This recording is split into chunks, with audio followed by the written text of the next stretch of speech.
Hello, and hi. Welcome to PK Pado. My name is Pravesh, and I am the curator of the series that is NCRT Distilled. And we were on our very first topic. That was the subject was ancient Indian history, and we will be studying more about what NCRT is, what NCRT teaches us, and how to build our foundation before we start preparing for any competitive exam, not just UPSC, but also other government service exams.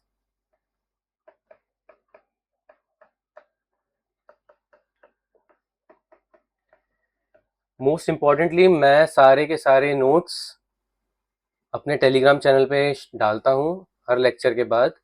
जैसे ही lecture upload होता है YouTube पे, Telegram पे आपको उसके notes मिल जाते हैं, कुछ रेलिवेंट मैप्स मिल जाते हैं, कुछ रेलिवेंट चार्ट्स मिल जाते हैं। तो प्लीज़ एंड प्लीज़ आप सब लोग ज्वाइन करिए टेलीग्राम, और वहाँ पे हमारा टेलीग्राम चैनल ज्वाइन करिए और सब्सक्राइब करिए मेरे यूट्यूब चैनल को, क्योंकि अब मैं कोशिश कर रहा हूँ कि मैं डेली वीडियोस अपलोड करूँ, और मैं ये कोशिश कर रहा हूँ कि तुरंत जल्दी से जल्दी, जितनी जल्दी हो सके, that we finish this NCERT distilled series.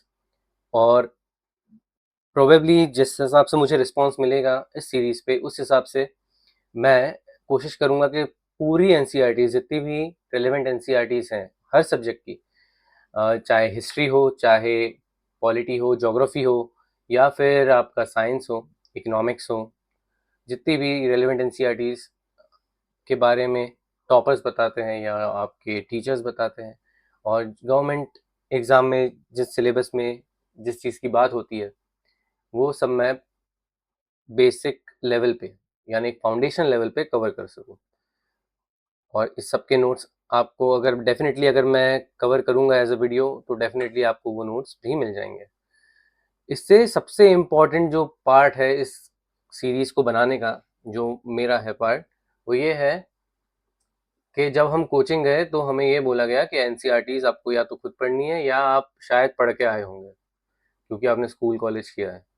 और बहुत सारे बच्चे जो कि स्कूल कॉलेजेस में रहते हैं, उनको इतना टाइम नहीं मिलता कि वो एनसीईआरटी पढ़े, ना कि अपने कोर्स का सब्जेक्ट पढ़े, या वो एनसीईआरटीज़ नहीं पढ़ सकते और वो भी इतनी सारी।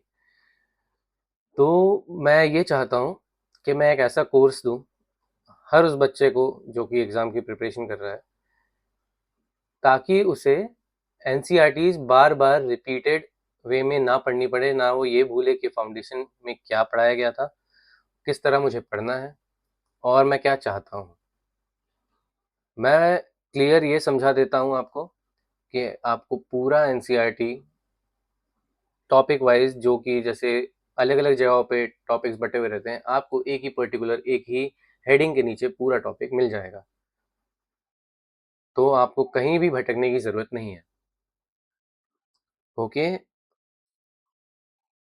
तो अब हम शुरू करते हैं इस नए टॉपिक को। हमारे सब्जेक्ट एंशिएंट इंडियन हिस्ट्री का जो नया टॉपिक है, हमारा जो थर्ड टॉपिक है, वो है Indus Valley civilisation. Harappan culture के बारे में हम बात करेंगे इसमें, जो कि इंडिया का, इंडियन सब कॉन्टिनेंट का पहला अर्बन सिविलाइजेशन बोल सकते हैं आप इसे।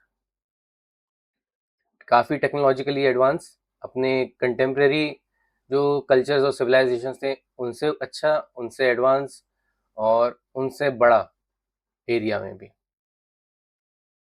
With defined polity, religion, economy, सब कुछ था इस सिविलाइजेशन के पास। तो ये हमारा जो NCERT distil ancient Indian history का लेक्चर 5 है, और इसमें हम बात करेंगे origin, extent, phases, important cities and the importance of Harappan civilization.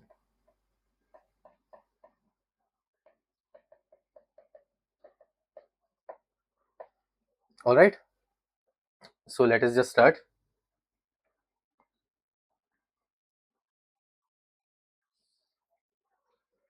तो ओरिजिन की हम बात करते हैं तो 1921 में हमें हड़प्पा मिला था, जो कि प्रेजेंट डे पाकिस्तान में है।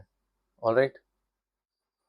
और क्योंकि सबसे पहले हमें हड़प्पा मिला था एज अ साइट, इसलिए इस सिविलाइजेशन का नाम हड़प्पन सिविलाइजेशन कहा जाता है। इंटरेस्टिंग फैक्ट इज, क्योंकि ये मेंशन नहीं रहता मोस्ट ऑफ द जगहों पे, जब एक्चुअली सर्वे हो रहा था उस एरिया का, तो ये नोटिस किया गया वहाँ पे जो लोकल घर है 1921 में, जहाँ पे लोग कच्चे मकान में रहते थे मोस्टली, लोकल घरों में कुछ कुछ जगहों पे जब ब्रिटिशर्स, जो सर्वेयर्स थे, ब्रिटिश सर्वेयर्स, वो लोग घूम रहे थे, तो उन्होंने नोटिस किया कि बर्न ब्रिक्स, पक्की ईंटें उन घरों में कहीं कहीं पे यूज हो रही है, कहीं शायद चूल्हा जल रहा है या कहीं कुछ सामान रखा हुआ है पक्की ईंटों के ऊपर। तो उनसे पूछा गया, ये पक्की ईंटें तुम्हें कैसे मिली?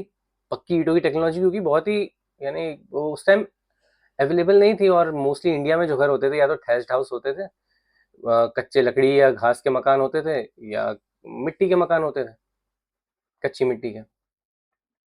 तो पक्का घर बनाने की आपको ये टेक्नोलॉजी इतने अंदर रूरल एरिया में कैसे मिली आपको?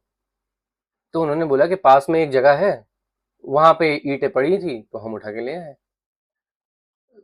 और तब जाके लोगों को पता चला कि ऐसी कोई जगह है जहाँ पे ईंटें पड़ी हुई मिली है। तो वहां पे जब एक्सकेवेशन किया गया, तब रियलाइज हुआ कि ये तो एक पूरा सिविलाइजेशन है, पूरा का पूरा शहर मिला वहां पे, जब उसको एक्सकेवेट किया गया। तो हड़प्पन सिविलाइजेशन जो है, ये पाकिस्तान का एरिया जो मोस्टली है, पाकिस्तानी पंजाब हो गया आपका, इंडिया में हरियाणा हो गया, पाकिस्तान में सिंध बलूचिस्तान हो गया, इंडिया में गुजरात हो गया, राजस्थान हो गया, और उत्तर प्रदेश का कुछ हिस्सा हो गया इंडिया में। ऑलराइट, यानी पाकिस्तान, अफगानिस्तान से लेके, बोला जाए अफगानिस्तान तक साइट्स मिली है, अफगानिस्तान से लेके यूपी तक, ये इसका विड्थ है, इतना बड़ा ये एरिया है। टोटल एरिया लगभग 13 लाख स्क्वायर किलोमीटर्स। ओके, एक ट्रायंगुलर जोन बनाता है लगभग, एक ऐसा, यहाँ से अगर मान लीजिए आप, तो ऐसा करके ये एक इस तरीके का जोन बनाता है। यहाँ पे अफगानिस्तान भी आ जाता है, ये आपका पाकिस्तान आ जाता है, ये इंडियन रीजन आ जाता है पूरा, यहाँ से गुजरात वगैरह यहाँ तक ये पूरा पाकिस्तान आ जाता है, थोड़ा सा अफगानिस्तान भी आ जाता है, तो ऐसे एक ट्रायंगुलर रीजन बनाता है ये। और ये सिविलाइजेशन जो था, ये उस टाइम के जो कंटेम्प्रेरी सिविलाइजेशन थे इसके, जो कि थे आपके इजिप्शियन सिविलाइजेशन और मेसोपोटामिया। इजिप्शियन जो सिविलाइजेशन है वो इजिप्ट में है, मेसोपोटामिया जो है ये आप इराक बोल सकते हैं, इस तरफ पाए जाते थे, और इनसे बड़ा सिविलाइजेशन था इंडस वैली सिविलाइजेशन। और ओरिजिन क्या है अब इसका, कल्चर का, ये डेवलप कैसे हुआ, यानी इसके पीछे कोई कहानी नहीं है, ये किसी को नहीं पता कि किस तरीके से डेवलप हुआ। जैसे हम बात करते हैं, जो हमने पिछले चैप्टर्स में बात करी कि पहले पैलियोलिथिक आया, मीजोलिथिक आया, नियोलिथिक आया, चालकोलिथिक आया, मेगालिथिक आया, ये वाले जो आपके कल्चर्स चले हैं। पर ऐसा हमें कहीं पे भी हड़प्पन सिविलाइजेशन में ये नहीं दिखता कि पहले वहाँ पे कोई और सिविलाइजेशन था, यानी किस तरीके से कोई नियोलिथिक या मीजोलिथिक कम्युनिटी डेवलप होके एक इतना बड़ा सिविलाइजेशन बना के खड़ा कर सकती है। इस चीज़ के हमें कोई एविडेंस या कोई प्रूफ नहीं मिलता। तो हिस्टोरियंस अपनी अपनी थ्योरीज देते हैं इसमें। कुछ बोलते हैं इंडिजिनस सेटलमेंट थे जो उस रीजन में थे, और धीरे धीरे टेक्नोलॉजी एलेबोरेट हुई और इरिगेशन मिला, क्योंकि इंडस वैली के पास थे, इंडस रिवर के पास थे, इरिगेशन की वजह से एग्रीकल्चर प्रोड्यूस, एग्रीकल्चरल आउटपुट बढ़ा, एग्रीकल्चर आउटपुट बढ़ने की वजह से पॉपुलेशन बूम हुई और नए नए ट्रेड्स आए, और ये सब तो अपने आप ही डेवलप हो गया, कुछ लोग ये कहते हैं। और कुछ लोग बोलते हैं कि मैसोपोट जो कुछ वहाँ पे लोग थे, मैसोपोटामिया और इजिप्शियन सिविलाइजेशन से उन लोगों का रिलेशन था, उस वजह से उनकी मदद से यहाँ पे हड़प्पन कल्चर भी राइज हुआ। उस टाइम का इन्वायरमेंटल कंडीशन कैसे थे हड़प्पन टाइम में? तो नॉर्दर्न वेस्टर्न पार्ट जो है इंडिया का, वो हेविली फॉरेस्टेड था, जिसे हम गंगा यमुना दोआब कहते हैं। ऑलराइट, इस रीजन को हम गंगा यमुना दोआब कहते हैं। नॉर्दर्न जो आपका नॉर्दर्न इंडिया वाला पार्ट हो गया, और वेस्टर्न वाला जो पार्ट है ये आपका हो गया पाकिस्तान वाला हिस्सा। ऑलराइट, पाकिस्तान, या आज के टाइम का आपका नॉर्थ वेस्ट फ्रंटियर प्रोविंस है जो पाकिस्तान में, वो हो गया। क्लाइमेट जो है मॉइस्ट और ह्यूमिड था। ऑलराइट। और जो डेजर्ट रीजन थे, जैसे जो अभी सिंध और राजस्थान में है, वो इतने ज़्यादा डेजर्टिफिकेशन नहीं हुआ था वहाँ पे। थोड़ा बहुत आपको वहाँ पे जो है फौना मिल जाता, floor sorry fauna and flora मिल जाता था वहाँ पे आपको। तो आर्कियोलॉजिस्ट जो है इस पे एक और बात कि जैसे यहाँ पे लिखा गया है नॉर्थर्न वेस्टर्न पार्ट, तो हमें पता है, जो मैं अभी आपको ट्रायंगल की बात कर रहा था, जैसे सपोज करिए ये आपका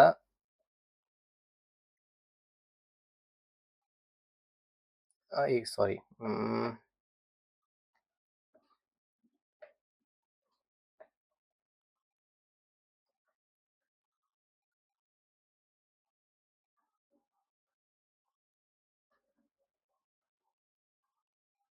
ये अनडिवाइडेड इंडिया है।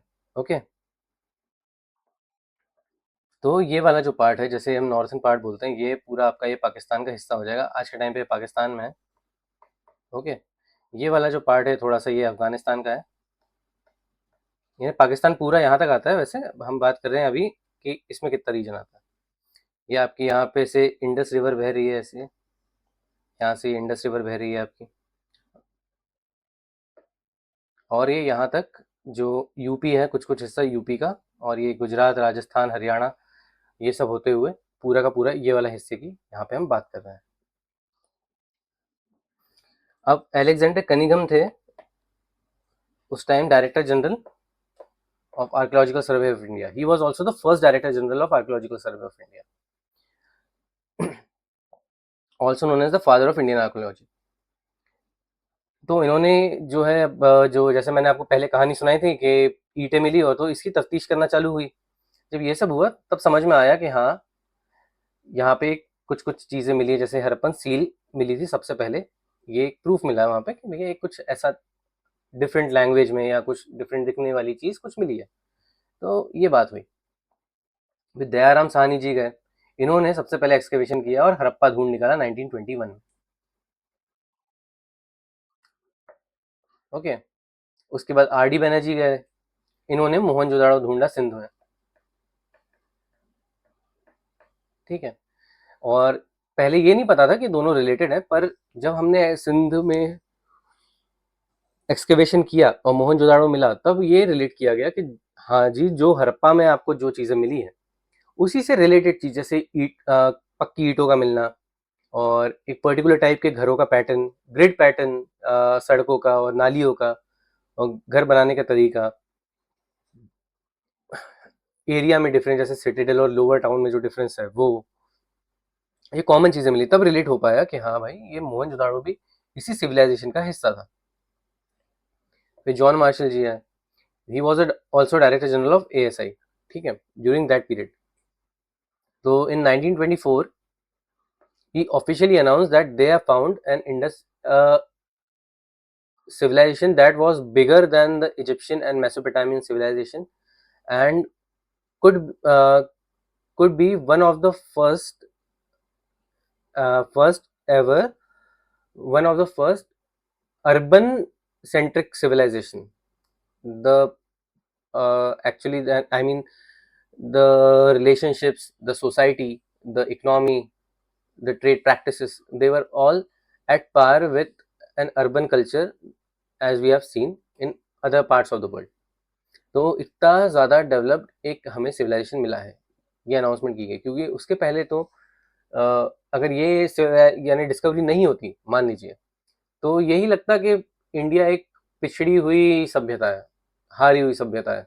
किसी को पता ही नहीं होता कि इतना बड़ा एडवांसमेंट हो चुका है 5000 साल पहले इंडिया में।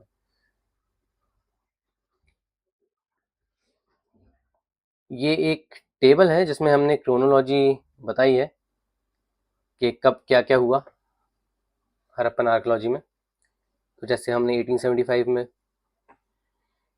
अलेक्जेंडर कनिंघम की रिपोर्ट थी हड़प्पन सील के बारे में, जहाँ से शुरुआत हुई कि भैया सील मिली है एक, यानी ऐसे टुकड़े मिले हैं शर्ट्स के। शर्ट्स मीन CHERTS, यानी पकी हुई मिट्टी का होता है शर्ट।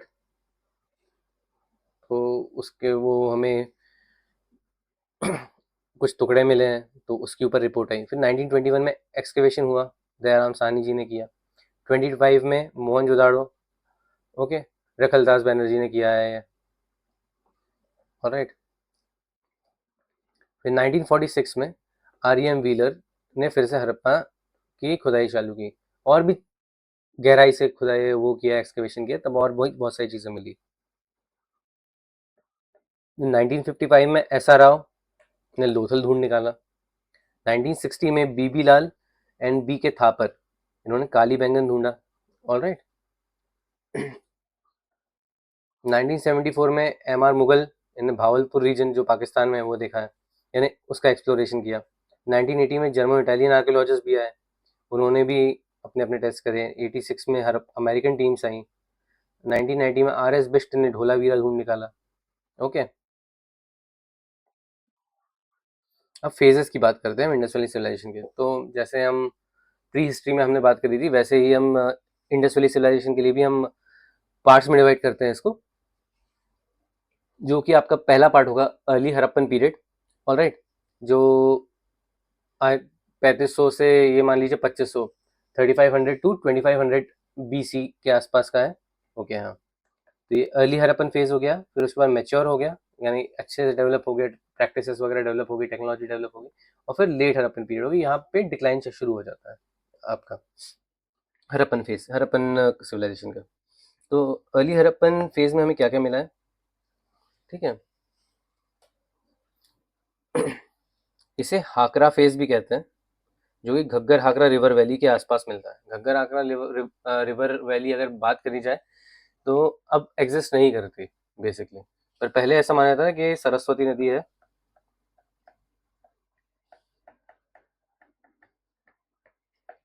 और यही है इसका रिवर बैंक घग्गर हाकरा का। तो ये ये यानी डिफाइन किया जाता है कि भैया ये घग्गर हाकरा रिवर है, ये आपकी पोटेंशियली सबसे इंपॉर्टेंट रिवर थी, जिस वजह से हड़प्पन सिविलाइजेशन डेवलप हुआ। इसके कैरेक्टरिस्टिक्स क्या है अर्ली हड़प्पन फेज के? सेंट्रलाइज अथॉरिटी में आ गई थी, ओके, अर्बनाइजेशन की तरफ बढ़ने लग गया था समाज आपका। फिर ऑर्गेनाइज सेटलमेंट आने लग गए थे, जो मैंने बताया ग्रिड पैटर्न में घर वगैरह और सैनिटेशन और ये सब। फिर ट्रेड नेटवर्क्स बन गए थे। ट्रेड नेटवर्क्स कहाँ से? फॉरेन ट्रेड नेटवर्क्स, यानी ट्रेड विथ मेसोपोटामियंस या इजिप्शियंस, रोमन्स, इनके साथ जो है ट्रेड वगैरह, ट्रेड प्रैक्टिसेस शुरू हो गई थी। Evidence show cultivation of peas, sesame seed, dates, cotton and other crops, यानी कुछ तरीके का कल्टीवेशन भी शुरू हो गया था अर्ली फेज में ही। अब कोट डीजी एक साइट है आपकी। ऑलराइट। अब कोट डीजी में क्या होता है, यहाँ पे ट्रांजिशनल स्टेज मिला है हमें मैच्योर हड़प्पन फेज का, यानी हमें यहाँ पे ये मालूम पड़ रहा है कोट डीजी में कि आपका अर्ली है ये, और ये यहाँ से आपका ये मैच्योर है। हमें ये दोनों के एविडेंस मिलते हैं यहाँ पे। तो यहाँ से कोट डीजी से, राजस्थान में है, कोट डीजी से हमें ये पता चलता है कि हाँ, एक पर्टिकुलर जो आपका इंडस वैली सिविलाइजेशन है, ये किस तरीके से एक नेसेंट स्टेज से थोड़ा मैच्योर स्टेज की तरफ डेवलप हुआ है, यानी दोनों फेजेस के हमें यहाँ पे एविडेंस मिलते हैं। अब मैच्योर हड़प्पन फेज में कब से कब तक था ये? 2600 टू 1900 BC के आसपास इसकी डेट निकली है। ये फुली मैच्योर पीरियड था 2600 BC तक, और सेटलमेंट्स जो थे छोटे छोटे, ये लार्ज प्लान्ड अर्बन सेंटर्स बन गए थे। जैसे हड़प्पा सबसे बड़ी सिटी, मोहनजोदाड़ो सबसे बड़ी सिटी मिली है, राखीगढ़ी सबसे बड़ी सिटी मिली है इंडिया की तरफ। तो ऐसे अलग अलग डेवलप सेंटर्स मिलने लग गए थे हमें। अब मेजर कैरेक्टरिस्टिक्स क्या थी मैच्योर फेज की? Well planned cities, advance drainage system, standardised weights and measures, long distance trade, ये सब शुरू हो चुका था। और डेवलप क्राफ्ट इंडस्ट्री, ऑर्नामेंट्स बनते थे, ज्वेलरीज बनाते थे, टॉयज बनाते थे, तो ये सब भी था। Extensive use of seal and writing, writing भी डेवलप करी थी। एक स्क्रिप्ट जिसे हम हड़प्पन स्क्रिप्ट बोलते हैं, जो अभी तक डिसाइफर नहीं हो पाई है, इसलिए हमें ये भी नहीं पता कि वो लोग लैंग्वेज कौन सी लैंग्वेज में बात करते थे, पर उसका डेवलपमेंट हो चुका था। मेजर अर्बन सेंटर इस टाइम के जो मैच्योर फेज था उसके क्या क्या थे, जो आज के टाइम में पाकिस्तान में है, वो है हड़प्पा, मोहनजोदाड़ो चानू-दारो और सुप्तकेंदुर। ओके। और जो आज के टाइम में इंडिया में है आपके, वो लोथल, कालीबंगन, बनावली और सुरकोतड़ा, ये यहाँ पे मिलते हैं।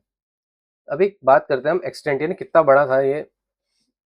एक डायरेक्ट क्वेश्चन है ये, डायरेक्ट क्वेश्चंस आते हैं इसमें यूपीएससी में, कि यूपीएससी में या कोई भी स्टेट एग्जाम में, कोई भी आप गवर्नमेंट एग्जाम या कोई भी एग्जाम ले लीजिए, अगर वो आपसे इंडस वैली सिविलाइजेशन के बारे में बात कर रहा है, तो एक क्वेश्चन तो बनता ही बनता है कि इसकी बाउंड्रीज क्या थी, कि नॉर्दर्न मोस्ट पॉइंट कौन सा मिला है, या आपको सदर्न मोस्ट पॉइंट कौन सा मिला है, ईस्टर्न मोस्ट पॉइंट कौन सा था और वेस्टर्न मोस्ट पॉइंट कौन सा था। तो ये एक वो टेबल है। ऑलराइट।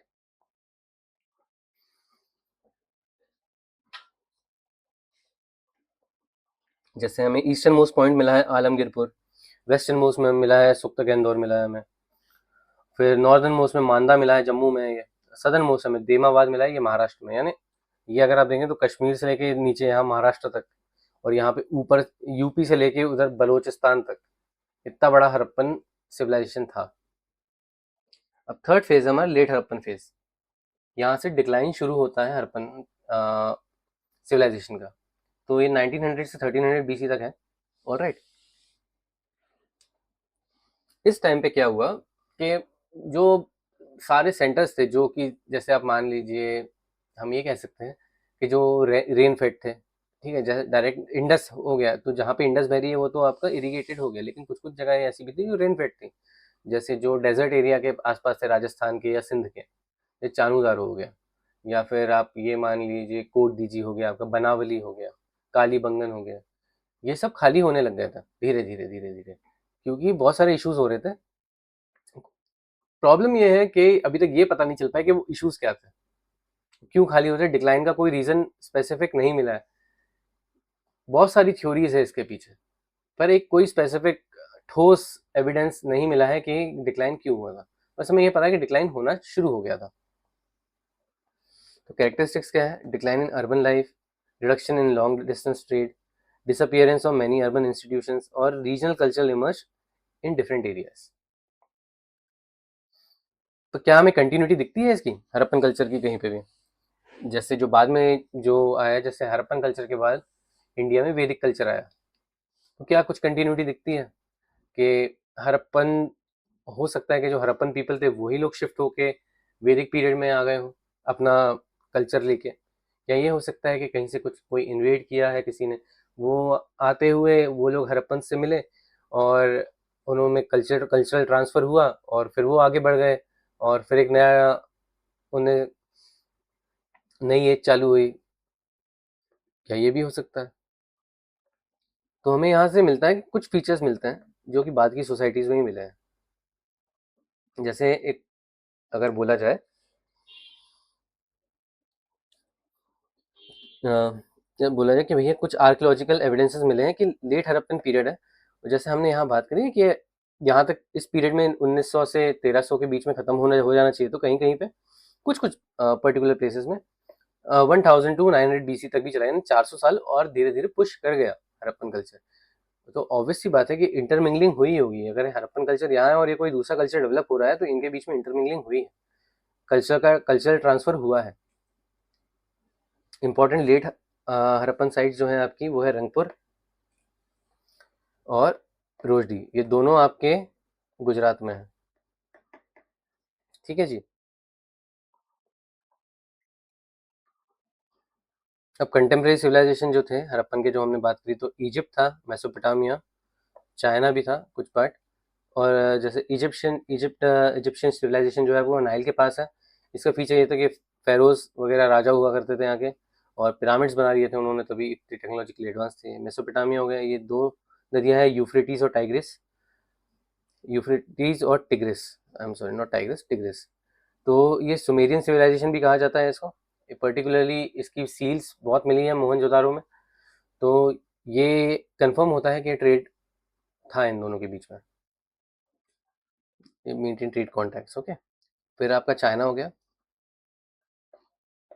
ये हवांग हो रिवर जो है, येलो रिवर, उस पे उसकी वैली और सिविलाइजेशन वहाँ डेवलप हुआ है, और ये सबसे one of the earliest river valley civilisation था, जो आपका हवांग हो में जो सिविलाइजेशन डेवलप हुआ था। बस ये एग्जांपल्स हैं ऐसे। अब मेजर सिटीज़ की बात कर लेते हैं, कहाँ पे क्या मिला, कौन-सी जगह कहाँ पे है, यानी कुछ मेजर सिटीज़ हैं ये। तो major cities of Indus Valley, पहली है आपकी हड़प्पा, जिसके नाम पे हड़प्पन सिविलाइजेशन का नाम आता है। ये फर्स्ट साइट थी टू बी डिस्कवर्ड, है ना? First major Harappan site to be discovered and excavated. तो ये कौन सी नदी के पास है? रावी नदी के पास है, ठीक है, पाकिस्तान में साहिवाल डिस्ट्रिक्ट है उसके पास। 1921 में एक्सकवेशन हुआ, दयाराम साहनी जी ने किया, ठीक है। Charles Masson was the first visited the site, यानी ये जो चार्ल्स मैसन है ये सबसे पहले गए होंगे। फिर जे फ्लीट है, इनने डिस्कवर की हड़प्पन सीरीज 1912 में। ऑलराइट। फिर एक्सकेवेशन जॉन मार्शल ने प्रपोज किया कि भैया करना चाहिए हमें। फिर अलेक्जेंडर कनिंघम भी गए और उन्होंने एक रिपोर्ट निकाली हड़प्पन सील्स पे।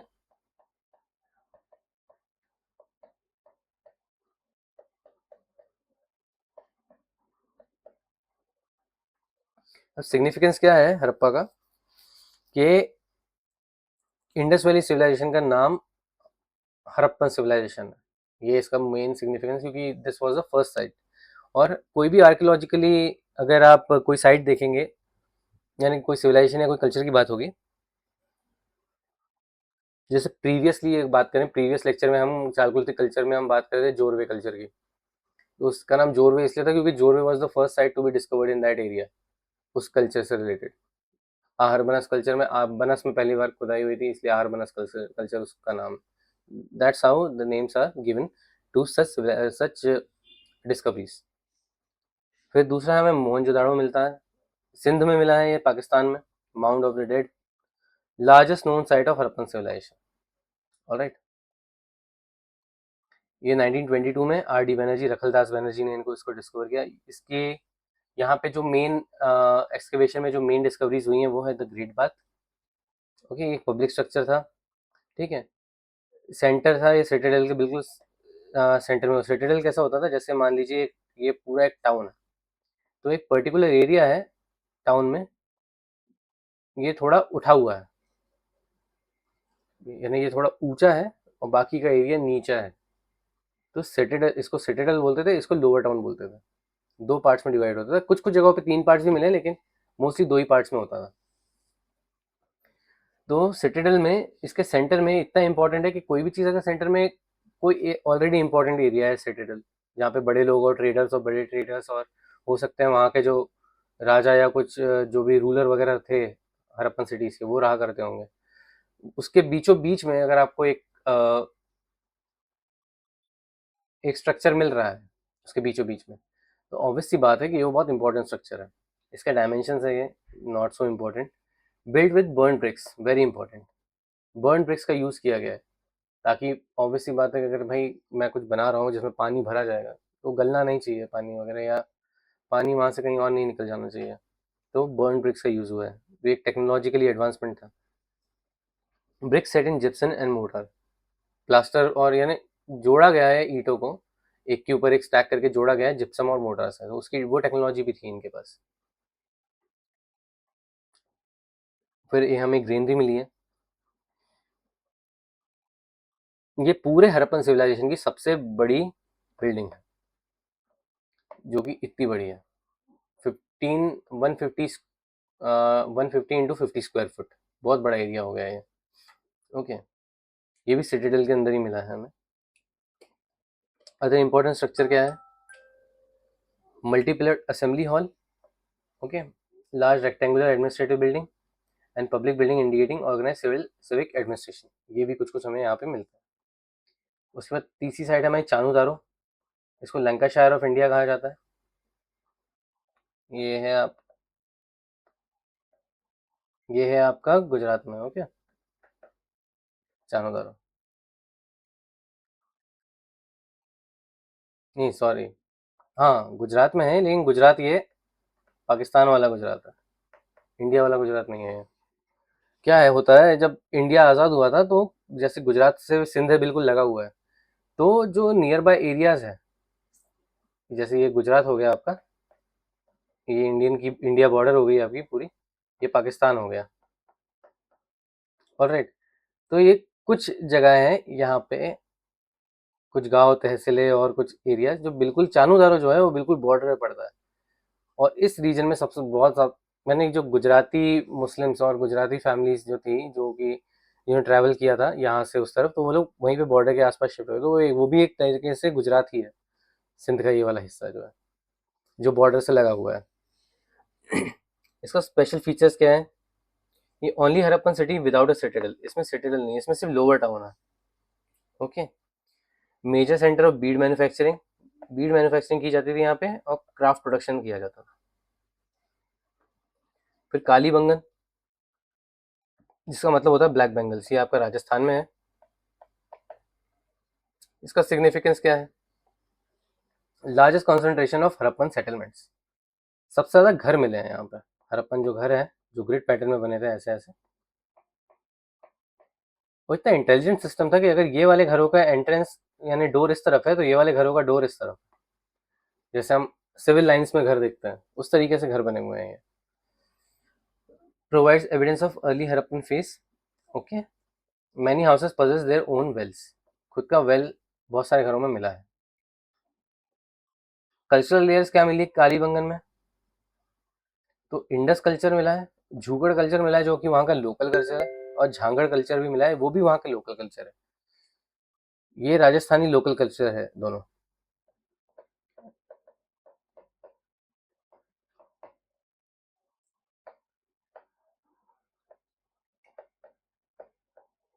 ये पैन इंडिया कल्चर है, पैन इंडिया नहीं बोल सकते, हरप्पन कल्चर है।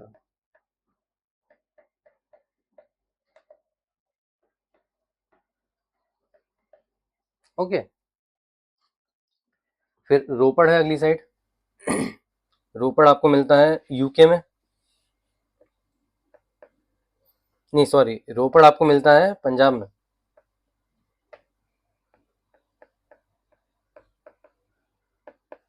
पंजाब जो कि इंडिया का पंजाब, ठीक है, नॉट पाकिस्तानी पंजाब, इंडियन पंजाब में मिलता है। तो ये फर्स्ट साइट थी that was excavated after independence. यहाँ पे स्टोन और मिट्टी की बनी हुई वो मिली है हमें, बिल्डिंग्स मिली है।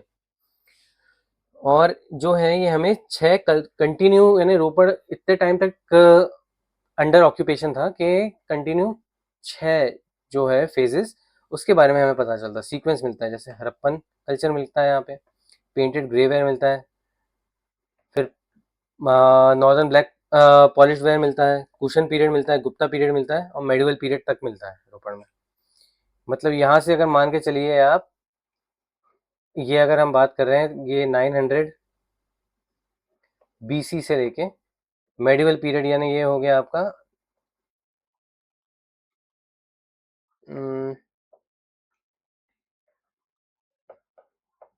1200 एडी तक, ये लगभग 2200 साल,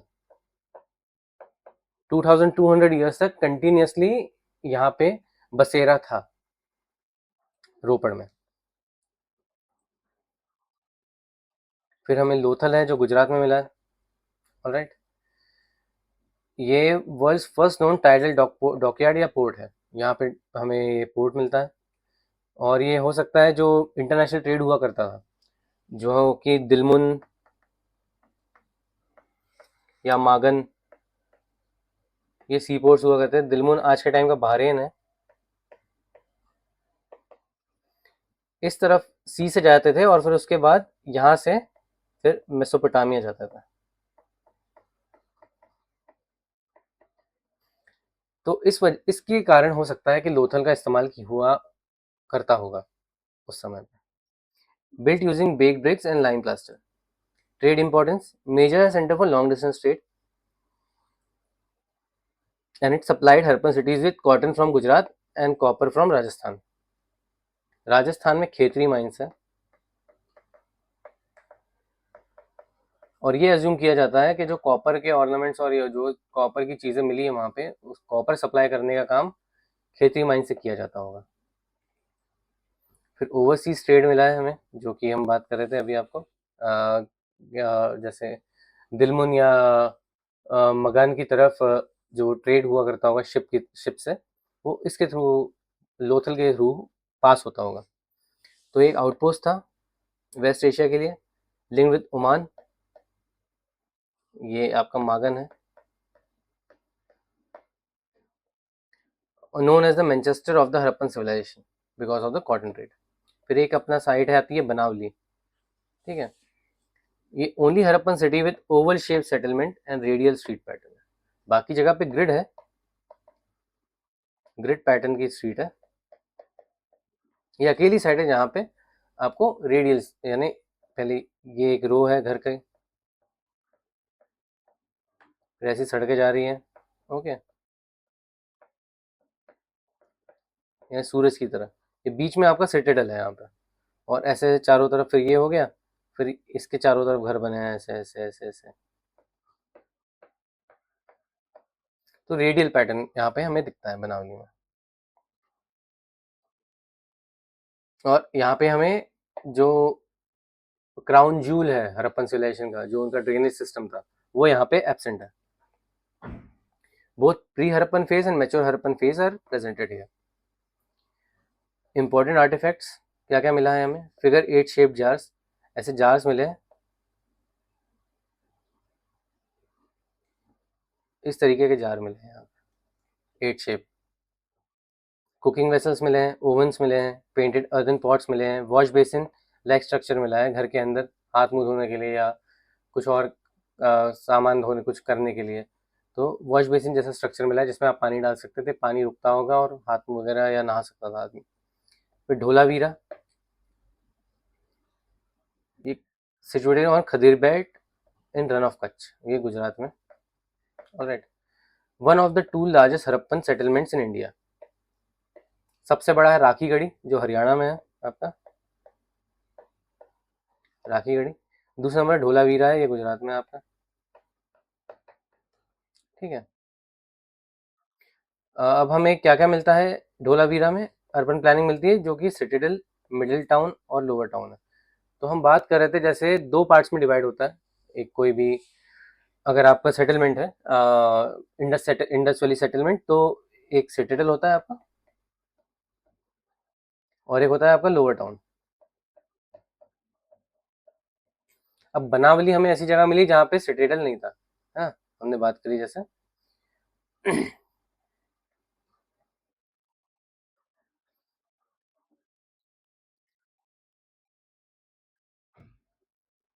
हाँ, ठीक है, तो वहाँ सिटीडल नहीं था।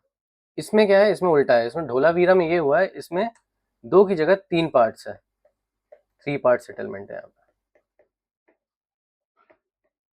इधर हमें सिटीडल मिलता है, एक मिडिल टाउन मिलता है बीच में और फिर एक लोअर टाउन मिलता है। फोर्टिफिकेशन है इसमें, जो 2 section protected by strong rectangular fortification और एंट्री होती थी गेटवे से। इकोनॉमिक इंपॉर्टेंस क्या है इसकी, वेयर हाउसिंग के काम आया था ये वाला एरिया। ढोलावीरा में मोस्टली वेयर हाउसिंग वगैरह की जाती थी, सामान रखा जाता था या सामान स्टोर किया जाता था। लाइन से 6 ग्रेनरीज मिली है ढोलावीरा में ऐसे, और इसमें हमें वीट और कॉटन मिला है, ये ढोलावीरा में मिला है हमें।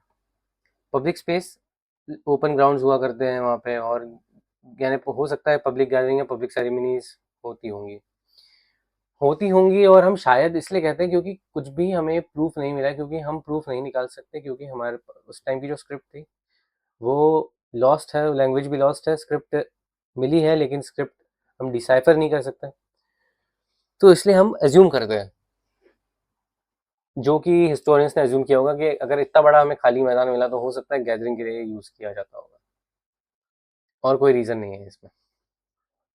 मेजर डिस्कवरीज क्या क्या मिली है यहाँ पे, हरप्पन साइन बोर्ड मिला है, ठीक है, इसमें हरप्पन जो स्क्रिप्ट है उसके 10 बड़े बड़े साइन बने हुए हैं, तो ऐसा कुछ मिला है यहाँ पे।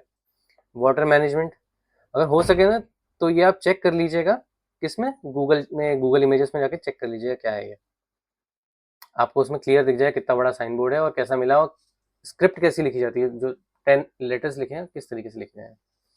फिर water management, massive water reservoirs मिले हैं यहाँ पे, एडवांस वाटर कंजर्वेशन सिस्टम भी मिला है। ये जितनी साइट्स हमने अभी डिस्कस करी है, ये उन साइट्स का पूरा एक टेबल है इसमें बेसिक थोड़ी चीज़ें लिखी हुई हैं, तो आप ये पढ़ लीजिएगा। अब टाउन प्लानिंग की बात करते हैं हम। अभी तक हमने बात तो करी कि सिटीडल होता था और लोअर टाउन होता था, पर अब हम पर्टिकुलरली डिस्कस करेंगे कि टाउन प्लानिंग किस तरीके से थी हड़प्पन सिविलाइजेशन के टाइम। तो टाउन प्लानिंग की अगर हम बात करें तो highly developed and systematic town planning थी। ओके, सिटीज थी जो वो divided into two major parts, पहला सिटीडल और दूसरा लोअर टाउन। सिटीडल में आपको क्या क्या मिलता है? फोर्टिफाइड था ये सिटीडल, एलिवेटेड था, आजू बाजू के एरिया से थोड़ा हाइट पे था, built on mud bricks platform, smaller in size than lower town. जैसे अगर मान लीजिए लोअर टाउन है तो ये छोटा सा आपका सिटीडल होगा अंदर। Surrounded by protective walls, occupied mainly by ruling और elite class. Important public structure था ग्रेनरी, जैसे use for storage of grain, ठीक है। लार्जेस्ट बिल्डिंग ऑन मोहनजोदारो में, और इसका ये साइज दिया हुआ है 150 है। नहीं ये ठीक है, हाँ ये इसका साइज दिया हुआ है। और फिर ग्रेनरीज हमें काली बैंगन में भी मिली है, ठीक है। ग्रेट बाथ, ये अभी बात करी थी हमने, मोहनजोदाड़ो में मिला है हमें। हो सकता है कि ये रिचुअल बेदिंग के लिए यूज़ किया जाता हो। और ये लार्ज रेक्टेंगुलर टैंक होता है, काफ़ी बड़ा सा ऐसा। इसके बाहर एक कोर्टयार्ड वगैरह, हो सकता है गार्डन हुआ करता होगा पहले, या कुछ परफॉर्मेंस हुआ करता होगा, ऐसा स्टेज मिला है वहाँ पे। या हो सकता है रिचुअल हुआ करता होगी, जैसे अभी आजकल हमें गंगा घाट वगैरह के आसपास हमें जैसे पूजा होती है नदी के सामने, हो सकता है वैसा कुछ होता होगा। The corridor surrounded by tank on all the four sides, two flights of steps, one from the north another from the south, made water tight by setting bricks on the edge and using gypsum mortar. ये दोनों चीज़ use करके इसे water tight किया गया था, water proof किया गया था, ताकि पानी बाहर ना निकले। एसोसिएटेड स्ट्रक्चर्स और क्या क्या मिले हैं इसी के आसपास हमें, तो रूम मिले हैं, ऑलराइट। फिर एक कमरा मिला है इसमें बड़ा, ये है, और फ्लोर मिला है बर्न ब्रिक्स का। तो यानी काफ़ी डेवलप्ड उस वो वाला जो प्रोबेबली जो एरिया था, हो सकता है एक रिचुअल हाउस हो जहाँ पूजा वगैरह होती हो, या रिचुअल रिचुअल बेथिंग होती हो, जैसे अभी भी हम करते हैं कि हम पहले डुबकी लगाते हैं तालाब में या किसी टैंक में, और उसके बाद फिर हम पूजा करने जाते हैं। उस तरीके से हो सकता है कोई रिचुअल हो यहाँ पे।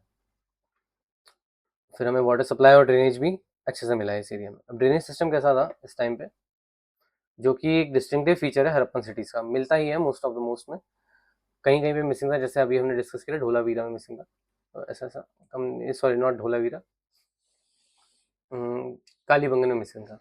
वैसा हमने जैसे डिस्कस किया, हो सकता है वैसा कुछ हो।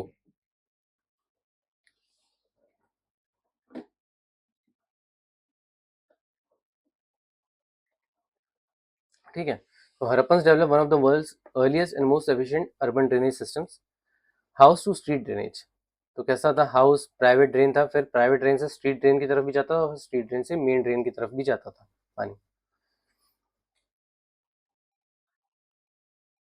और ये जो थे आपके जो ड्रेन्स थे जो सड़कों पे थे, ये ब्रिक्स और स्टोन स्लैब से कवर्ड थे। ये सैनिटेशन का ही पूरा था कि भैया अगर वेस्ट वाटर जा रहा है तो ना किसी को बदबू आए, बीमारियां ना फैलें, ये सब इन लोगों ने ध्यान रखा था इस चीज़ का।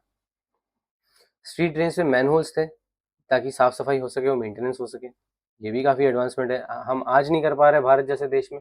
हम आज भी जूझ रहे हैं इस समस्या से, उनके पास उस टाइम पे 5,000 साल पहले भी उस टेक्नोलॉजी थी। एविडेंस कहाँ मिले हमें?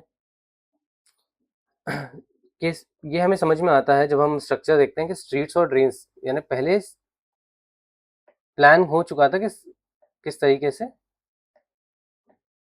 सड़कें बनेंगी। सड़कें बनी, उसके साइड में ही गटर बने, नालियाँ बनी, बाद में जाके इन एरियाज में घर बने।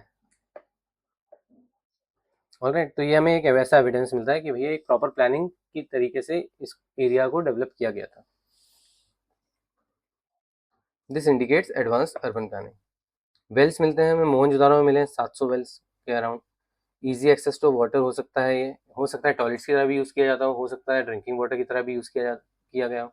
We are not very sure about it. छोटे सेटलमेंट मिले हैं।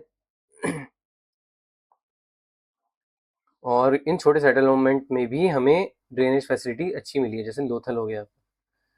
Houses were build with mud bricks, drains were build with burn bricks. घर भले ही कच्चे मिट्टी के बने हो, लेकिन जो ड्रेन्स हैं वो पक्की पक्की ईंटों के बनाए गए थे। वेरिएशन क्या मिला है हाउस प्लानिंग में, सॉरी सिटी प्लानिंग में? कुछ कुछ छोटे छोटे पैटर्न्स में छोटे छोटे डिफरेंसेस मिलते हैं हमें अलग अलग जगहों पर। ढोलावीरा में क्या मिला है, पूरा सेटलमेंट फोर्टिफाइड है, और जो इंटरनल सेक्शन है वो सेपरेट है वॉल से। जैसे कॉलोनी हम नहीं काटते, जैसे शहर के अंदर एक कॉलोनी बनी हुई है, एक कॉलोनी बनी हुई है, एक कॉलोनी बनी हुई है, ऐसे इंटरनल सेक्शन जो है वो सेपरेट करे गए हैं। और ये 3 डिस्टिंक्ट पार्ट्स में डिवाइडेड है ढोलावीरा, जहाँ सिटाडेल और मिडिल टाउन और फिर आपका लोअर टाउन, तीनों पार्ट्स आते हैं। अब हम बात करें लोथल में, जैसे हमें मिला है पूरा सेटलमेंट फोर्टिफाइड है, ये तो हम बात कर चुके हैं। और उसके बाद जो सिटाडेल मिला है ये थोड़ा एलिवेटेड है। बहुत सारे जगहों पे सिटाडेल जो है वो अच्छे से सेपरेट है टोटली। जैसे मान लीजिए अगर ये लोअर टाउन है, कुछ जगह जगह पे कुछ थोड़ी दूरी पे जाके सिटाडेल है। Not in Lothal. लोथल में जैसे अगर आपका ये आपका लोअर टाउन है, तो इस रीजन में आपका सिटाडेल है, लगा ही हुआ है उससे। यानी ये हो सकता है कुछ जोग्राफिकल कंस्ट्रेंट हो, लेकिन ये थोड़ा बाहर की तरफ ना हो के अंदर की तरफ ही है। अब हम बात करेंगे लोअर टाउन की। जैसे सिटाडेल की बात हुई, लोअर टाउन जो रहता है ये सिटाडेल के नीचे रहता है, ये हाइट पे रहता है, थोड़ा हाइट पे है ये, तो ये थोड़ा नीचे की तरफ है। और इसका एरिया हमेशा ज़्यादा रहता है सिटाडेल से। और ये ऑर्डिनरी पीपल और क्राफ्ट्समैन वगैरह जो होते हैं, या जिनको मेले में सामान बेचते हैं, या छोटे ट्रेडर्स हो गए, ये लोग यहाँ पे रहा करते थे। एग्रीकल्चरिस्ट हो गए, ये लोग यहाँ रहते थे। ग्रिड पैटर्न जो हमें दिखता है, जो सीट्स थी वो 90 डिग्री पे एक दूसरे को क्रॉस करती थी, यानी सड़कें लिटरली ऐसी थी 90 डिग्री पे। सिटी जो थी रेक्टेंगुलर ब्लॉक्स में डिवाइडेड थी, जो कि ये यहाँ पे हमें शो होता है। ओके। स्ट्रीट्स जो थी वो बड़ी थी और काफ़ी चौड़ी थी, और इतनी चौड़ी थी कि उनके साइड्स में ड्रेन बनाने की भी जगह थी अप्रोप्रिएट।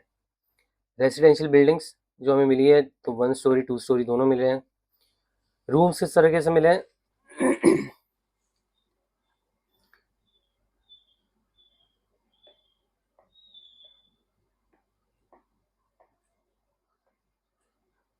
ये घर हो गया, ये आंगन हो गया आपका, इसको हम सेंट्रल कोर्टयार्ड बोलते हैं। तो चारों तरफ वॉल है, बीच में एक सेंट्रल कोर्टयार्ड है, उस तरीके से घर मिले हैं। ब्रिक्स के बनते थे घर, ठीक है। रूफ जो थी फ्लैट थी, क्योंकि कहीं कहीं पे हमें सेकंड स्टोरी मिली है, सेकंड फ्लोर। तो रूफ जो रहती थी वो मोस्टली फ्लैट बनाई जाती थी। विंडोज ज़्यादा नहीं होती थी। फिर फायरप्लेस मिला है कुक करने के लिए, ओवन मिला है ब्रेड को बेक करने के लिए, पॉटरी के जार्स मिले हैं जिनमें ग्रेन और ऑयल स्टोर किया जा सकता था। फिर जो ड्रेन्स है वो किचन के साइड से गए हैं कि भैया अगर आप कोई एनिमल पका रहे हो, या आप कुछ और पानी, कुछ यूटेंसिल्स वगैरह जार वगैरह धो रहे हो, तो आप डायरेक्टली उस ड्रेन में पानी डाल सको। बाथरूम्स मिले हैं कुछ कुछ जगहों पे, जो कि घर के अंदर होते थे और ड्रेन से कवर्ड होते थे, यानी ड्रेन से कनेक्टेड होते थे कि पानी आपका सीधे ड्रेन में चला जाए। तो सैनिटेशन दिखाता है उस एरिया का सैनिटेशन किस तरीके से था। जो हम बात कर रहे थे कोर्टयार्ड की, ये आपकी चार दीवारी हो गई और बीच में कोर्टयार्ड था, तो ये cooking, weaving, food preparation, social interaction वगैरह काम आता था। प्राइवेसी काफ़ी थी इसमें, क्योंकि विंडोज़ बहुत कम मिले हैं हमें। डोर्स मिले हैं, लेकिन डोर्स भी जैसे ये घर है एक ग्रिड पे, विंडोज़ बहुत कम मिले, लेकिन इसका अगर डोर इस तरफ है तो इसका डोर इस तरफ या इस तरफ होगा। आमने सामने डोर्स नहीं मिले। तो एक बहुत अच्छा तरीका ये बताता है कि भैया सोशल अवेयरनेस इतनी थी कि पता है हमें कि कोई कुछ चीज़ें प्राइवेट होती हैं, तो सेपरेशन रखा गया था उस टाइम भी। जो मेन एंट्रेंस थी, यानी ये भी एक एग्जांपल मिला कि जो मेन एंट्रेंस से बाकी घर के अंदर कमरे वगैरह नहीं दिखते थे, ठीक है। प्राइवेट वेल्स मिले हैं कुछ कुछ घरों में, या कुछ कुछ घरों में कुछ कमरों के अंदर स्पेसिफिकली। घर के अंदर या आपके आंगन में तो है ही, कोर्टयार्ड में है वेल, लेकिन कुछ उसके अंदर कुछ आप कमरों में जाएंगे तो वहाँ पे भी प्राइवेट वेल मिले हैं। This ensured constant water supply. Staircases मिले हैं, जो कि ये बताता है कि हाँ, जैसे मैंने आपको बताया कि फ्लैट रूफ होती थी, हो सकता है सेकंड स्टोरी के घर हो या रूफ एक्सेस हो। अब ब्रिक यूसेज, बहुत सारे ये टिपिकल सिविलाइजेशन एक टिपिकल टेक्नोलॉजी के अंतर्गत कुछ स्पेसिफिक कंस्ट्रक्शन मटेरियल्स यूज करते थे। तो हड़प्पन सिविलाइजेशन इतना एडवांस था कि उस टाइम बर्न ब्रिक्स, पकी हुई ईंटें, जैसे हमने बात करी इतनी सारी जगह पे हमें मिली हैं, तो यहाँ पे ये मिला। एंशियंट इजिप्ट में सन ड्राइड ब्रिक्स मिली है। उनको इसमें फ़ायदा ये था कि बारिश बहुत कम होती है इजिप्ट में, और नाइल रिवर वैली में बारिश इतनी ज़्यादा नहीं होती। तो अगर हम उसे मिट्टी की ईंटें बना के उसे सुखा दें तो वो भी सालों साल टिक सकती हैं बिना डैमेज हुए। मेसोपोटामिया में यहाँ पे हमें बेक ब्रिक्स मिली है, जैसे कि हमें हड़प्पन सिविलाइजेशन में मिली है। हो सकता है टेक्नोलॉजिकल ट्रांसफ़र हुआ हो सकता है कल्चरल इंटरेक्शन की मदद से ये टेक्नोलॉजी या तो हमने उन्हें दी है या उन्होंने हमें दी है, कुछ भी हो सकता है इसमें। तो ये वाला टॉपिक हमारा ख़त्म होता है। हमने 5 चीज़ें डिस्कस करी है टोटल इसमें। हमने ओरिजिन डिस्कस कर लिया कि किस तरीके से डेवलपमेंट हुआ, किस तरीके से हमें मालूम पड़ा कि हड़प्पा सिविलाइजेशन है, एग्जिस्ट करता है, कहाँ तक इसका एक्सटेंट था, जोग्राफिकली कितना बड़ा था, कहाँ पे फैला हुआ था, और कितना एरिया कवर करता था। फेजेस, हमने 3 फेजेस के बारे में पढ़ा, अर्ली, मैच्योर और लेट। ठीक है, लेटर हड़प्पन फेज में डिक्लाइन शुरू हो चुका था इसका। फिर हमने सिटीज़ के बारे में पढ़ा। सिटीज़ कौन सी पढ़ी हमने? हमने पढ़ा हड़प्पा के बारे में, मोहनजोदाड़ो के बारे में पढ़ा, काली बेंगन, बनावली, ढोलावीरा, लोथल, चानूदारो। ठीक है, इन सब चीज़ों के बारे में पढ़ा, ये बेसिक जो आपकी थी। फिर हमने कुछ छोटी छोटी, जैसे रोजडी हो गया, फिर आपका रंगपुर हो गया, ठीक है, इनके बारे में बात करी हमने।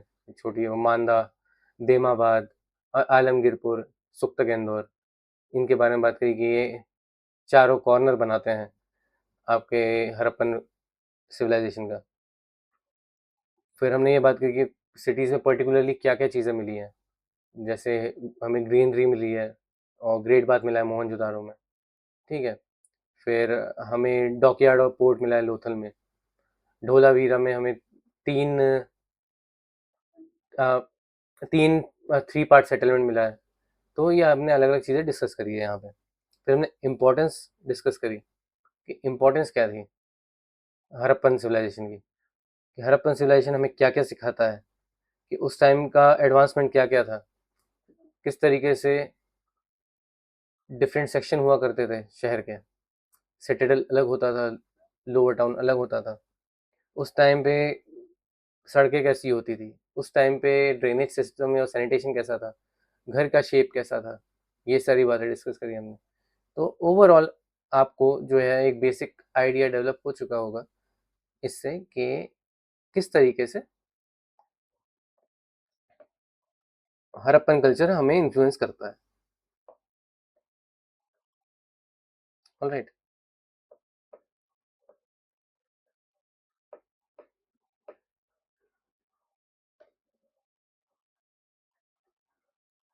अब ये एक चार्ट है।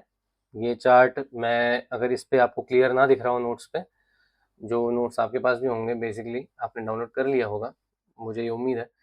तो अगर आपको उसमें क्लियर ना दिख रहा हो तो मैं टेलीग्राम पे भी डाल दूंगा ये। आप डायरेक्ट एक सिंगल पीडीएफ या एक जेपीजी इमेज में मैं अपलोड कर दूंगा, आप डायरेक्ट डाउनलोड कर लीजिएगा। ऑलराइट, तो इसमें इंपॉर्टेंट साइट्स है, जो जो हमने ऊपर डिस्कवर, यानी जो जो डिस्कस करी है हमने, वो सारी साइट्स है इसमें, जैसे हड़प्पा हो गया। और इसमें चार्ट में काफ़ी डिटेल्ड इसका पूरा का पूरा बताया गया है कि पूरा डिटेल किस तरीके से क्या क्या फीचर मिले हैं हमें, और किसने एक्सकवेशन किया, कब किया, और कहाँ पे कौन सा जोग्राफिकल इंडिकेशन है जो सबसे इम्पोर्टेंट इस चीज़ है। जैसे अगर हड़प्पा की बात करें तो रावी रिवर के पास में है ये। दयाराम साहनी ने इसे एक्सकेवेट किया था 1921 में। फीचर्स में क्या क्या मिला है? ग्रीनरी मिली है, वर्कमैन क्वार्टर मिले, सेमेट्री, कॉफिन बरियल, सील्स मिले हैं, क्यूबिकल वेट्स मिला है, टेराकोटा फिगरिन्स मिले हैं यहाँ पे। एविडेंस मिला है हॉर्स का फ्रॉम अ सुपरफिशियल लेवल, यानी एक तरीके से ये अभी हम नेक्स्ट टॉपिक में नेक्स्ट क्लास में डिस्कस करेंगे, हॉर्स का क्या सिग्निफिकेंस है। अभी तो इतना इम्पोर्टेंट नहीं है, नेक्स्ट आपको जो क्लास है उसमें समझ में आएगा। फिर इसमें सारे हैं, जैसे मोहनजोदड़ो, सुख्तागेंदौर हो गया, चाणूर, रंगपुर, अमरी, कोट दीजी, कालीबंगन, रोपड़, लोथल, आलमगीरपुर, देसलपुर, सुरकोतड़ा हो गया, राखीगढ़ी, बालाकोट, बनावली, ढोलावीरा। ऑलराइट। फिर ये कुछ और साइट्स है जो शायद ऊपर डिस्कस नहीं हुए हैं उसमें। तो ये हमारा मांदा, देमाबाद, रोजडी हो गया, खादिरबेट, भावलपुर, ये भी कुछ पॉइंट्स हैं। ये सारी साइट्स आप टोटल जितनी मैंने साइट्स डिस्कस करी है ऊपर, उनका पूरा एक चार्ट है। अगर आप देखना चाहते हैं, और ये वाला एक मैप है, ये एक बहुत इंपॉर्टेंट मैप है, मैं शाउट आउट दे रहा हूँ यहाँ पे साइमन केचव को। ओके, साइमन नेचव, इन्होंने ये चार्ट बनाया है। ये बहुत अच्छे अच्छे चार्ट्स बनाते हैं, और ये आपको चार्ट्स मिलेंगे वर्ल्ड हिस्ट्री इंसाइक्लोपीडिया पे। जस्ट अगर आप ये सर्च करेंगे इंडस वैली सिविलाइजेशन क्या है, तो आपको सबसे पहली इमेज यही मिलेगी। बहुत पॉपुलर इमेज है ये, और मुझे ही बहुत पसंद है, इसलिए मैंने इसे यहाँ पे डाला है with name of the creator, ताकि आप लोग भी ये जान सकें भैया कितनी इंपॉर्टेंट चीज़ है ये। इसमें सारी साइट्स है, जितनी भी आप साइट्स जानते हैं या आपने पढ़ी है या मैंने भी पढ़ी है या मैंने नहीं भी पढ़ी, वो सब है इसमें। जैसे मेहरगढ़ हो गया यहाँ पे। ओके, फिर इसमें आपका लाल शाह हो गया, फिर इसके अंदर आपका कोट दीजिए आ गया, चानू दारो ये हो गया, अलादीनो हो गया, इंपॉर्टेंट साइट है ये। ठीक है। फिर इसके बाद आपका यहाँ देसलपुर आ गया, फिर रंगपुर ये हो गया, रोजडी ये हो गया, नागेश्वर हो गया, भगत राय हो गया, राजपीपला, देमाबाद। ठीक है, यहाँ पे आपका आलमगीरपुर आ जाएगा, रोपड़ हो जाएगा। तो आपको ये सारा का सारा जितना भी हमने डिस्कस किया है, प्लस एक्स्ट्रा जितने भी साइट्स हैं, वो आपको इसमें मिल जाएंगे। और जैसा अभी हम बात कर रहे थे, एक ट्राइंगल शेप बनता है लगभग लगभग, ये रहा वो ट्राइंगल शेप। इस ट्राइंगल शेप का आपका इंडस वैली सिविलाइजेशन एग्जिस्ट करता है। तो दैट्स ऑल फॉर टुडे। अभी ये वाले टॉपिक का हमारा जो फर्स्ट पार्ट है ये खत्म हो चुका है। अब अगला पार्ट रहेगा जो हमारा,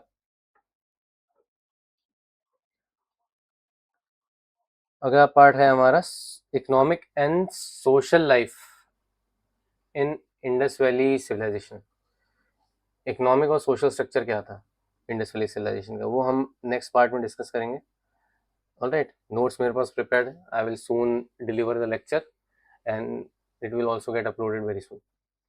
So thank you for listening, thank you for being here, and I hope कि आप मस्त रहें, पी के पढ़ें और खुश रहें। That's it. Notes, please download the notes from my Telegram page as well as join our Instagram. It will help me a lot and give a lot of motivation to me to make more such content for you and help you out in understanding NCERT simply, and not to be a load on all over your studies. I just really want कि हर चीज़ एक बच्चा जो चाहता है पढ़ने के लिए उसे आसानी से मिले। इससे ज़्यादा मेरी कोई आशा नहीं है इस एक्सरसाइज से। So thank you and have a nice day. Bye.